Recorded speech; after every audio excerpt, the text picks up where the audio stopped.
Alright, now I don't know about you, but a big part of my childhood was getting hurt on a daily basis. Over the years, I've suffered many a childhood injury because, well, I was a stupid little kid that made stupid decisions. But I'm sure I'm not the only one, right? I mean, we've all attempted to bunny hop over one of our friends before, out in the middle of the street, for fun, right? Remember? Well, today, in honor of being a stupid little kid, I'd like to go over 3 prominent injuries that I suffered as a child in no particular order. Number 1.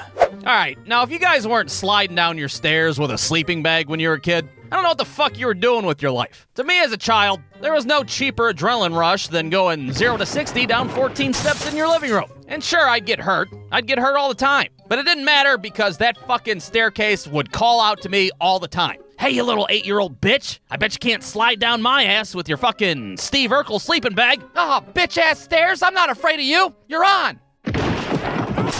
Ah, my pelvis! Now, sliding down the stairs with a sleeping bag is all well and fine, but if you were a real motherfucker, you went down the stairs in a laundry basket like a fucking professional. Now, I've only attempted this feat one time in my childhood, and that was with my dumbass friend Michael at his house. And keep in mind, we did this shit for fun. We did not do this on a dare. There was no money involved. There was no fucking camera crew there recording us. Hi, I'm Tyler from brewstewfilms. Welcome to Jackass.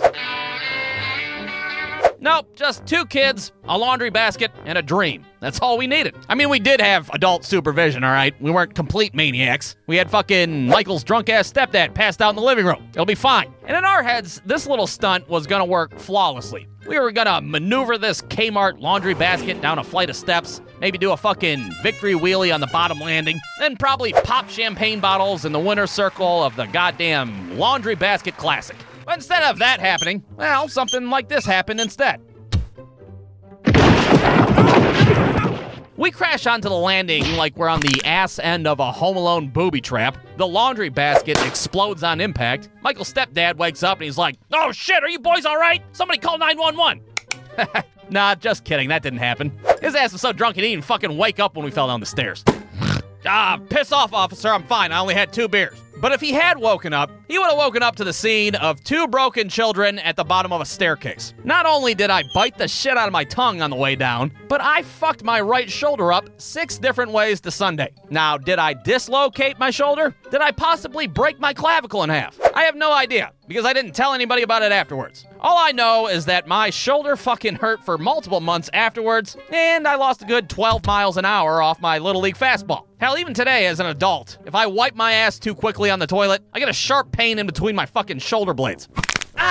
Goddamn laundry basket bullshit! But hey, whatever. No severe damage done, I guess. Kids will be kids, right? Kids will be kids. Number 2. Well, if slinging yourself down the family staircase isn't your idea of fun, well, let me tell you about another little stunt that we would do as kids. And this little stunt involved a skateboard and a bike with pegs. And what we like to do as children is somebody would ride the bike as fast as they could, while another kid sat on a skateboard and held onto the pegs for dear life and tried their best not to eat shit on the fucking asphalt. Yeah, what a rootin' tootin' time that was, huh? This was a goddamn game that we played all the time. It was a game that we called Hang On to the Pegs Until You Die game. And of course, we didn't have any helmets or knee pads or fucking adult supervision. I mean, aside from the neighbors watching us through their window and shit. Oh, honey, come here, quick! There's a bunch of dirty little kids doing Evel Knievel shit out in the street. Well, on one particular day, while we were outside playing the Hang On to the Pegs Until You Die game, or Hot Peg, if you will, I was determined to set our all-time neighborhood record. Now, what that record was, I have no idea. I don't know if it was distance or time spent on the skateboard or whatever the fuck. All I know is I was like, y'all better save your pennies for that big-ass holographic Guinness Book of World Records, because I'm about to be on the cover of that bitch. Now, my friend David was the one that was on the bike during this little fiasco, and I don't know if he was just feeling ambitious or if he just skipped his fucking Ritalin that day or what, but his ass started pedaling like he just robbed a goddamn liquor store at knife point. The skateboard starts shaking. It's doing that death rattle thing that happens when you're going way too fucking fast on a skateboard. You can hear a goddamn sonic boom echo out throughout the neighborhood and shit. The entire time I'm like, David, stop! Stop, David! Stop the goddamn bike! I'm gonna fucking die! But David on that day did not stop. Because David apparently was trying to break the goddamn land speed record on a fucking Huffy BMX bike. Well, next thing you know, the skateboard hits a pebble out in the middle of the street, and I go skittering throughout the road like a fucking poorly animated cartoon. Now, I don't know if you've ever slid to a stop on asphalt using nothing but your face and hands before, but it's not as fun as it sounds. One side of my face was completely scraped up, covered in road rash, but the palms of my hands were even worse because, well, I didn't have any fucking palms in my hands anymore. They were lying 14 feet behind me in the middle of a fucking street. Now, it's worth noting that this all happened just a few days prior to school picture day. Well, you can bet your ass that year, I didn't even fucking go to picture day. To hell with that, what's the point? I'm gonna have my picture taken when I look like the fucking district attorney of Gotham City, for fuck's sake? No thank you. But hey, whatever. No severe damage done. Kids will be kids and all that shit, right? Number 3. Alright, now this last childhood injury happened a very long time ago. It was way back when my dad would take me with him to go play pickup basketball games at the park. Yeah, that's right, back in the day, my dad was basically fucking Woody Harrelson's ass in the movie White Men Can't Jump. What a time to be alive. Well, while him and Wesley Snipes would be on the court hustling the shit out of people for money, my little ass be hanging out in the playground. And it was during one of these sessions on the playground where I was on top of the jungle gym doing kid shit, minding my own business, when all of a sudden some punk-ass kid from down below starts talking shit to me. Hey, you up there. You're a fucking fart knocker. How do you like that shit?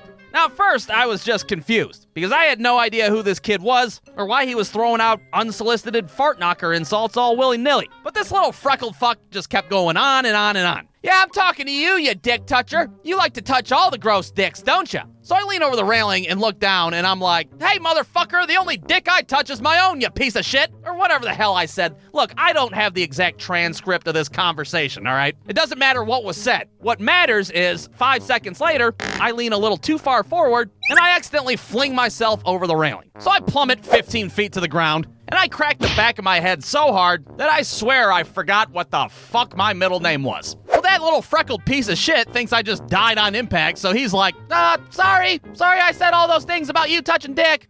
See you later.